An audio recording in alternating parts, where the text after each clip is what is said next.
রাজ্যের যুবক যুবতীদের কর্মসংস্থানের জন্য তৎপর রাজ্য সরকার। কর্মসংস্থান সংক্রান্ত বিষয়ে রিক্রুটমেন্ট ড্রাইভ আয়োজন, 250টি পদে কর্মসংস্থানের ইন্টারভিউ অনুষ্ঠিত।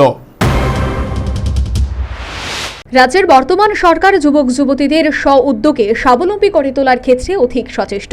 তথাপি সরকারি দফতর, চাকরি এবং রাজ্য এবং বহিরাজ্যে বেসরকারি বিভিন্ন প্রতিষ্ঠান রাজ্যের যুবক যুবতীদের কর্মসংস্থানের জন্য উদ্যোগী রাজ্য সরকার। নিরিখে মঙ্গলবার ভারত সরকারের ন্যাশনাল কেরিয়ার সার্ভিস প্রকল্পের আওতায় রাজ্যে মডেল কেরিয়ার সেন্টার, জেলা এমপ্লয়মেন্ট এক্সচেঞ্জ আগরতলার ব্যবস্থাপনায় রিক্রুটমেন্ট ড্রাইভ আয়োজন করা হয়। অফিস লেন স্থিত শ্রম ভবনে এই রিক্রুটমেন্ট ড্রাইভ অনুষ্ঠিত হয়। 13টি ক্যাটাগরিতে মোট 250টি পদে কর্মসংস্থানের ব্যাপারে এই দিন এই রিক্রুটমেন্ট ড্রাইভে রাজ্যের যুবক যুবতীরা ইন্টারভিউ দিলেন বলে জানালেন সংশ্লিষ্ট কর্তৃপক্ষ তনয়জি অলিমা। নমস্কার, আজকে আমাদের এখানে আগরতলা মডেল কেরিয়ার সেন্টারে জব ফেয়ার চলছে, যোনটাতে মোট 5টা কোম্পানি জয়েন করেছে। একটা বাইরে থেকে এসেছে বার্বিকিন এসে, বাকি 4টারই এখানেই অফিস। এখানে বলতে ত্রিপুরাতে বিভিন্ন জায়গায় মোট 250টা জবের পোস্ট আছে আর 13টা ক্যাটেগরিতে জবের পোস্ট আছে।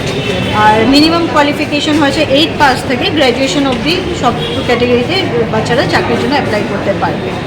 আর 5টা কোম্পানি তো বললামই। আর আশা করছি যে আমরা দেখেছি অনেক ক্যান্ডিডেটও এসেছে। বেশিরভাগ ক্যান্ডিডেট চাচ্ছে রিসেপশনিস্ট, টেলিকলিং এইগুলো পোস্টের জন্য অ্যাপ্লাই করতে। আর বাইরে যাওয়ার জন্য এবার আমরা খুব খুশি হয়ে বলতে পারছি যে অনেকজন ক্যান্ডিডেট বাইরে যাওয়ার ইন্টারেস্ট দেখাচ্ছে।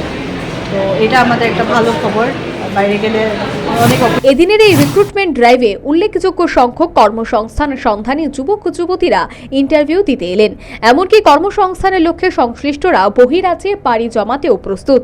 সর্বোপরি রিক্রুটমেন্ট ড্রাইভের মাধ্যমে রাজ্যের যুবক যুবতীদের কর্মসংস্থানের জন্য তৎপর রাজ্য সরকার।